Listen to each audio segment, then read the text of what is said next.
Inilah kami, pemilik semangat pagi yang terus diusung tinggi, untuk temukan ilmu yang tak kenal mati, langkah kaki yang terayun pasti, menuju laboratorium kultur jaringan Taman Anggrek Sri Sudewi.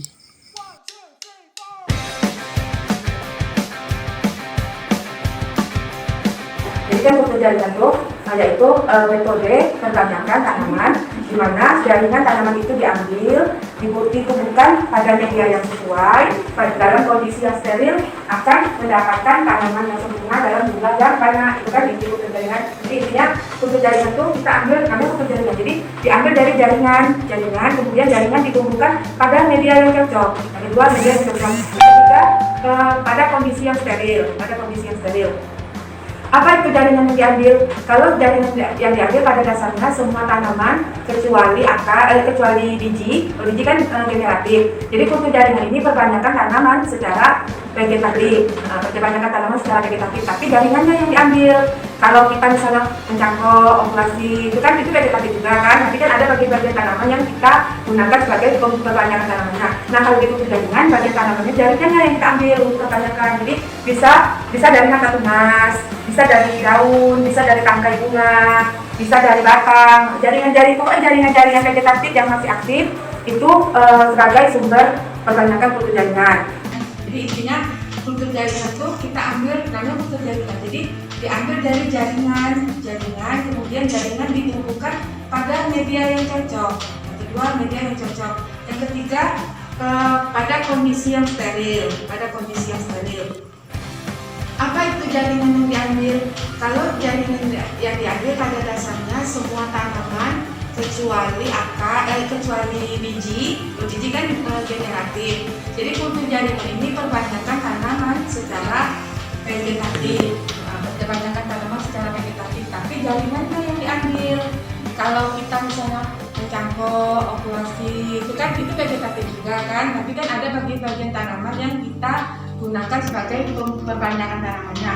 Nah kalau di kultur jaringan, bagian tanamannya jaringannya yang kita ambil perbanyakan. Jadi bisa dari mata tunas, bisa dari daun, bisa dari tangkai bunga, bisa dari batang. Jaringan-jaringan vegetatif yang masih aktif itu sebagai sumber perbanyakan kultur jaringan.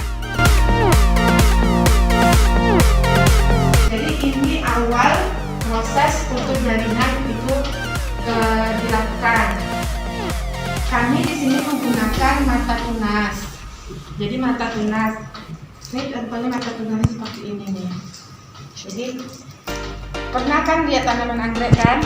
Batangnya pernah kan tanaman anggrek itu kan jenisnya kayak ada berluas-luas lah, kayak ada bentuk kayak tanaman tubuh. Jadi di setiap dari sebuah tuh biasanya ada mata tunas. Nah ini nih. Jadi inilah yang kita ambil nih. Ini jaringan nih. Jadi jaringan ini ada mata tunasnya. Kita tumbuhkan dalam media yang sesuai, dalam kondisi yang steril. Kondisi yang steril ini kita tutup. Pengerjaannya di laminar airflow. Nanti bisa dilihat di laminar airflow, tahu? Pengerjaannya di laminar airflow dengan kondisi yang steril, dengan perlakuan yang steril, lalu kita tanam di media. Jadi media di kultur jaringan itu ada dua macam. Bentuknya ada dua, media cair dan media padat. Nah, kalau jenis medianya banyak, maksudnya kandungannya ada yang pakai NS, hasil NSO, kan? Ada yang pakai PW, pasien engwen. Nah kalau di sini kalau untuk anggrek kami menggunakan media PW, pasien engwen. Nah jadi pertama kali kita mengembangkan kultur jaringan, kita ambil tunas atau mata tunas. Kita lakukan sterilisasinya bisa menggunakan klorok atau steril. Kalau untuk itu kita sudah nanti belajar lagi menggunakan sterilisan. Nah setelah dilakukan sterilisasi di dalam laminar airflow, kita tanam di media cair. Media cair ini pakai PW, pasir engwen. Kenapa kita letakkan di sini? Namanya apa? Ada yang tidak nama alatnya? Kenapa harus dibayangkan ini? Ini mau aja. Kita pesan nggak ini nama alatnya? Nggak tahu ya. Ini nama namanya seker. Oh ya seker dulu ya. Ini namanya seker. Seker sama lah kayak atau kita kalau bikin bikin susu di seker nah, itu seker kan. Nah, kenapa tadi sudah dua orang yang tanya kenapa di goyang begini kan? Begini, ini ya. Untuk jaringan itu Bisa hidup, bisa mati. Tujuannya apa? Untuk mendapatkan tanaman dalam jumlah yang banyak, dalam bentuk yang seragam, dalam waktu yang relatif singkat. Sebelumnya irigasi dari sini, dari Mata Tunas sampai dia siap diaklimatisasi, nanti kami aklimatisasi kawan penanaman tanaman yang sudah siap ini ke lapangan. Dari awal sini sampai ke sana itu memerlukan waktu 1,5 tahun. Berarti Bu lama, tapi dapatkannya banyak, ribuan. Jadi dari satu jaringan, dari satu jaringan kita bisa mendapatkan ribuan tanaman sempurna. Kalau menurut teori potensi, kita dapat menghasilkan 4 juta tanaman. Jadi menurut teori potensi itu dari satu jaringan tanaman, jika apabila jaringan tanaman kira-kira bunyinya kayak gitu lah, apabila jaringan tanaman ditumbuhkan pada media yang cocok, pada lingkungan yang sesuai, itu akan menjadi tanaman sempurna sebanyak 4 juta. Itu teori kan, namanya teori. Nah prakteknya kan nanti ada yang kontaminasi, ada yang mati, ada yang medianya cocok. Nah itu pun kalau memang dia benar-benar jadi masih banyak, masih ribuan kita dapatnya, masih dari satu ini. Nah, dalam waktu 2 tahun dibanding kalau kita secara konvensional, maksud konvensional yang lainnya, misal tanaman anggrek dari dalam satu pot itu kan ada 3, 4, kita pindahkan ke dalam pot lain, kali kan jadi 3, ya kan? Itu dalam 1 tahun jadi 3, sedangkan ini dalam waktu maksimal 2 tahun bisa ribuan. Nah, kenapa ditaruh di sini itu tujuannya supaya dia berkembang jadi banyak. Kalau tanaman itu jaringan itu kita tanam ke media ini, misalnya dia cocok, mungkin dia tidak akan tumbuh atau dia tumbuh keluar langsung daun atau keluar langsung batang. Tapi dari satu jaringan kita cuma dapat 1. Nah, jadi dengan digoyang ini, diputar ini, kita merusak namanya daya polarisasi. Pernah dengar? Nah, pernah dengar? Daya polarisasi itu daya alami tanaman untuk tumbuh sebagaimana alami tanaman. Tunasnya ke atas, akarnya ke bawah. Nah, daya itulah yang kita rusak, kita berhentikan sementara daya itu dengan cara ini diputar. Nah, jadi kita saya tidak mungkin diputar begini.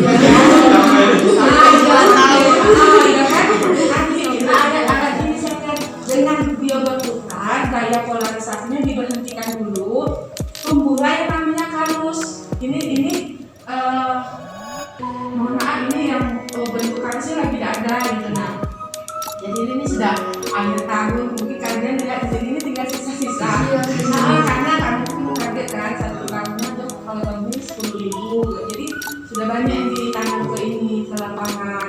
Jadi ini istilahnya tinggal yang bagusnya lagi kan. Jadi ini dari sini 3 bulan kemudian dia terjadi jaringannya membengkak, istilahnya ada kalus. Kan kalus itu kan pembengkakan jaringan. Itu pun memakan waktu 3 bulan. Nah dari kalus diputar terus jadi namanya PLB. PLB ini protokolam Leibniz. Jadi kalau sejak yang kesini itu saya selalu jelasin ini kayak kita menelurkan kalau di hewan tuh menelurkan, itu yang agak dipahami dah. Kalau menelurkan tuh di seker ini kita memperbanyak telur. Semakin banyak PLB, ini telurnya istilah, semakin banyak PLB atau kalau di hewan telur yang kita dapatkan, nanti kalau sudah ini kita tinggal tetapkan di media padat gitu. Nah kalau di sini kan digoyang terus kan, diputar terus. dia tidak akan tumbuh tunas, tidak akan tumbuh akar karena polarisasinya diganggu terus.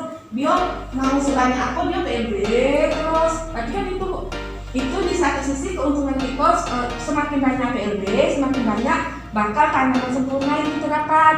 Tapi kan kita kan tujuan akhirnya tanaman sempurna kan. Nah, misalnya sudah banyak nih stok PLB kita, mau kita tetaskan istilahnya kalau gitu, mau kita tetaskan atau mau kita jadikan dia sebagai tanaman sempurna, kita ganti dia di media padat. Di media padat dia nggak ada digoyang lagi, berarti polarisasinya kembali lagi gitu. Nah, ngerti nggak? Nah, jadi sudah ada calon tanamannya, kita tinggal mengembangkannya kayak gitu. Nah, itulah kenapa kultur jaringan jadi banyak. Jadi sebelumnya kita bisa kayak polarisasinya, setelah tumbuh halus, tumbuh PLB, baru kita kembalikan gaya polarisasinya, kita tanam seperti itu. Jadi ya tumbuhlah tunas, tumbuhlah akar, tumbuhlah bakal. Dari sini ke kalus 3 bulan kurang lebih. Dari kalus ke sini 6 bulan. Ke PLB. Nah, sudah 9 bulan. Nah, dan sisanya ya setahun setengahnya sampai setahun setengahnya di sini lah. Baru ditanam ke polarisasi.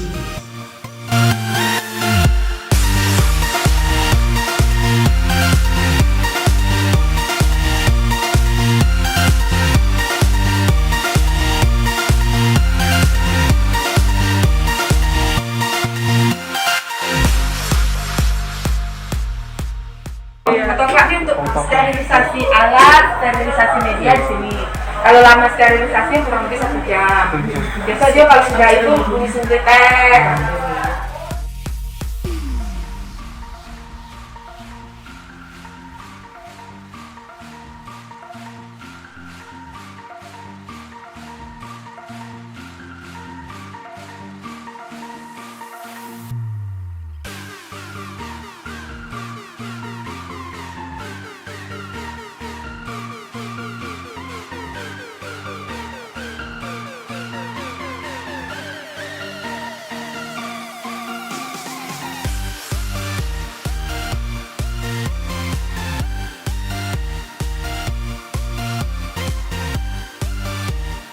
Jadi ruang persiapannya di sini kita membuat media, ya kan?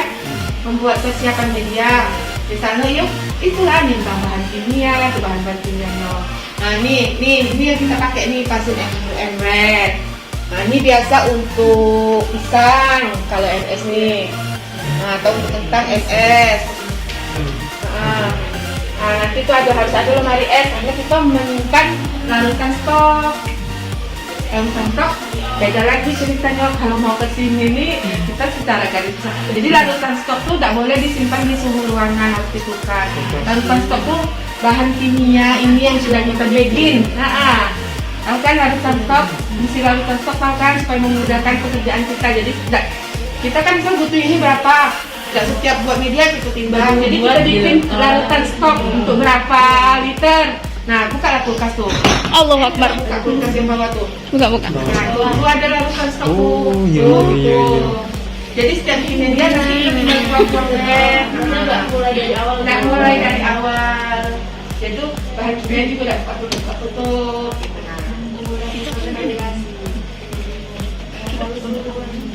Gimana? Kalau larutan stok harus dingin. Pelan-pelan. Kalau tidak terjadi endapan, kadang-kadang dia kontaminasi. Aku tadi nyenggol aku. Kalau kelebihan dari media kandungannya sendiri Bu? Kelebihan dia. Kalau kelebihan saya tidak tahu ya. Mungkin kalau kecocokannya kalau untuk anggrek mungkin lebih cocok pakai pasir NWR.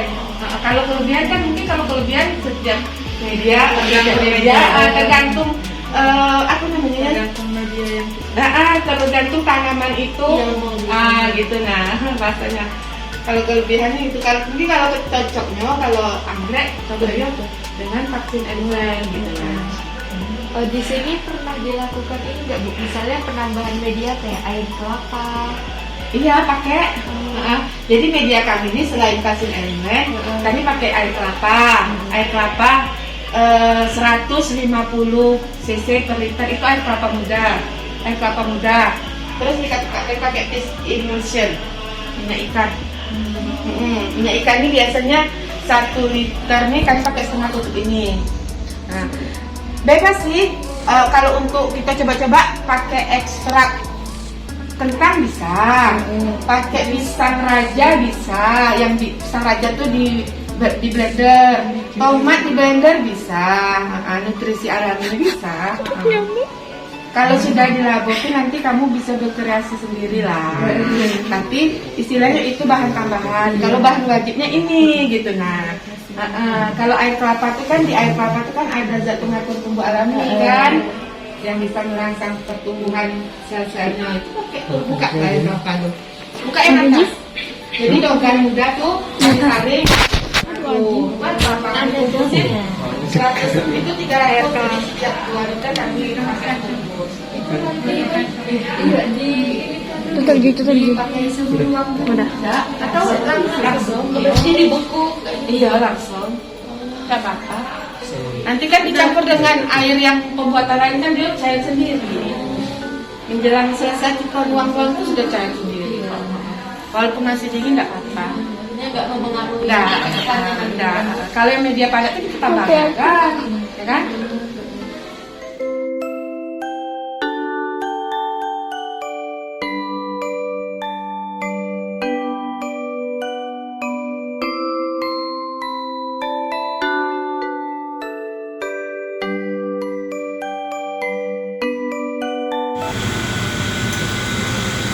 Sama gini ya, celupin dulu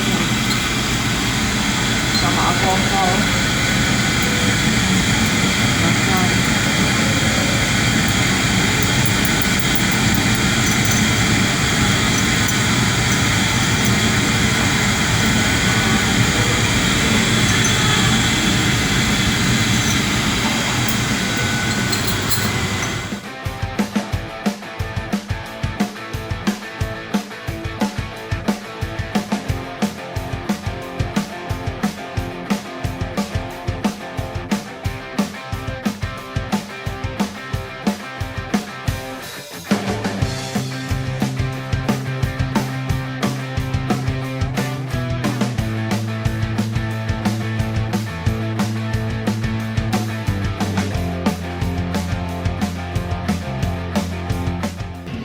Kalau ruangan ini sendiri itu ada sterilisasi tertentu nggak, Bu? Kalau ini, iyalah ini kan sedap nih gitu tuh.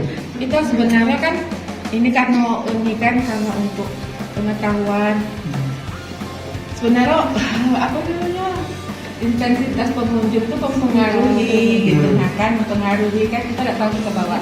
Dari mana kan ini kan dari lalu nanti disemprot pakai alkohol 70% lah. Berarti alkohol aja ya? Hah? Alkohol 70% bisa sih pakai dulu, kami pakai formalin, tapi ruangan steril kitanya kesehatan kitanya yang ini kan formalin kan bahaya kan. Jadi tidaklah alkohol 70% lah. Saat kita mau menyelamatkan ini kita selamat. Jadi kita cari solusinya bisa alkohol 70%. Kalau misal terjadi kontaminasi itu ada kemungkinan diselamatkan nggak? Nah, kalau sudah kontaminasi tidak bisa lagi. Berarti Iya. buat Buang baru. gitu ya? Iya, itu salah satu memang musuh ukur jaringan kontaminasi. Padahal kita dari awal pembuatan tuh dari uji botol, dari ngambil itu sudah steril, sudah di sini sudah bagus. Nanti pas transport beberapa kotak, jadi istilahnya kadang-kadang usaha kita yang itu tuh sia-sia dengan tindakan kita yang ini. Sudah berapa langkah yang kita lalui dengan steril, dengan berhasil tahu pas ini kontaminasi. Nah itulah memang kalau gitu terjadinya. Kadang-kadang orang kalau nggak ngerti mana hasilnya, padahal mereka melihat pas ini gitu. Nah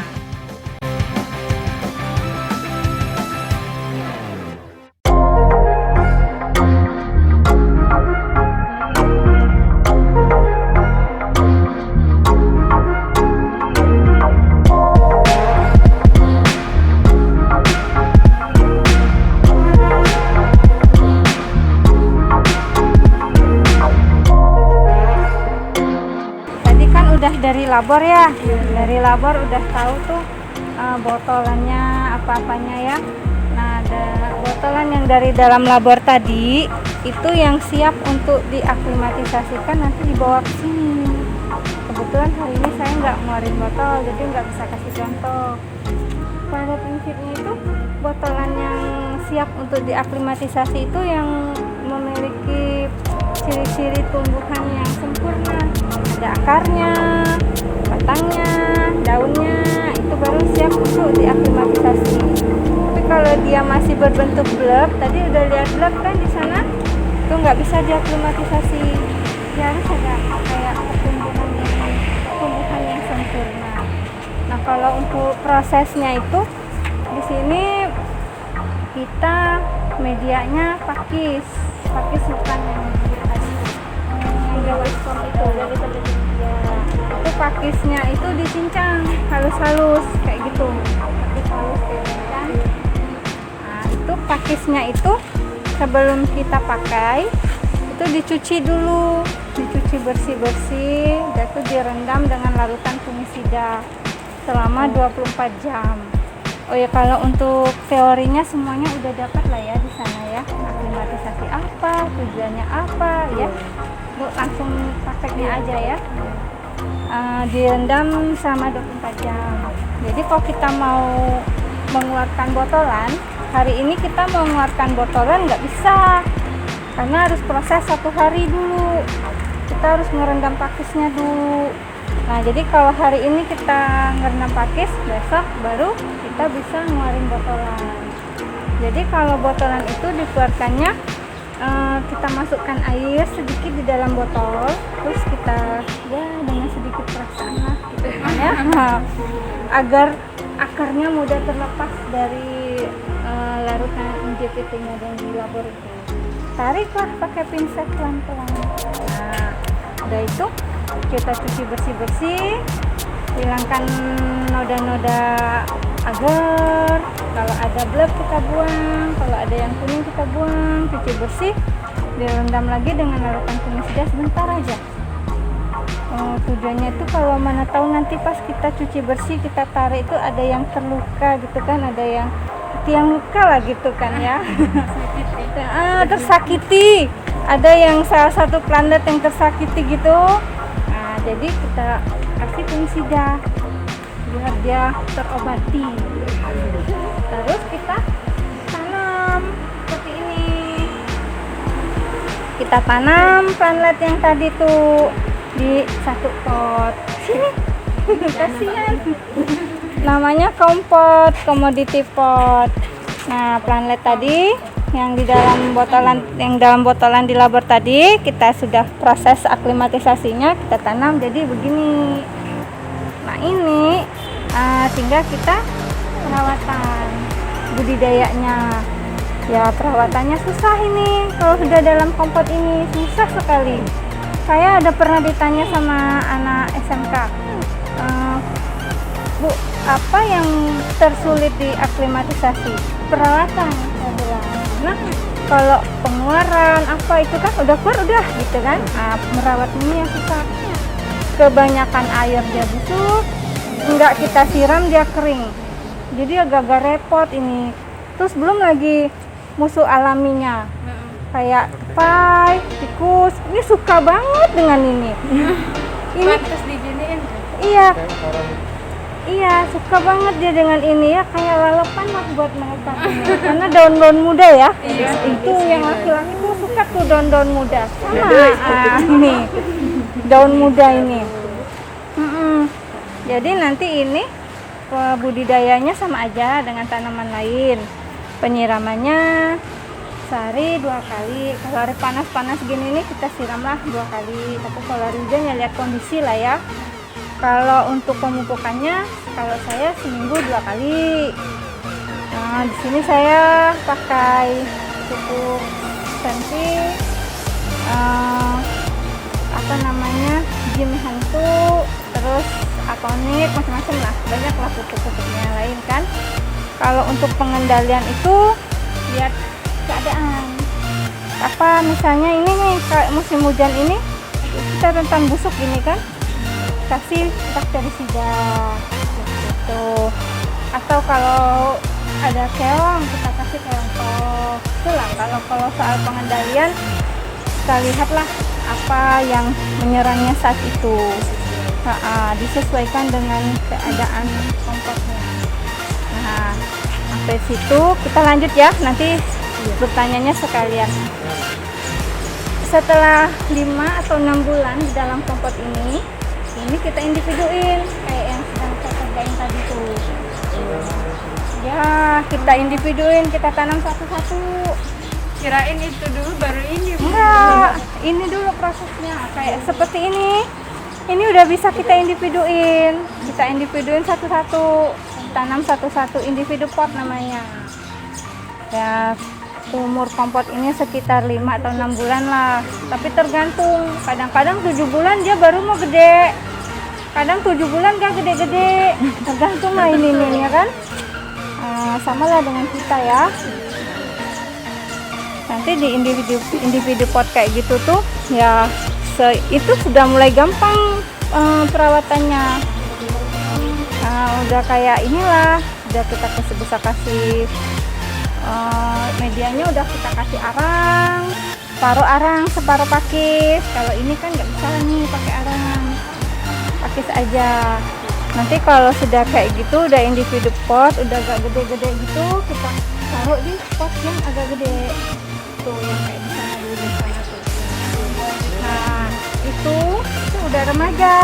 Nah, kalau udah begitu, itu baru siap didistribusikan ke atas.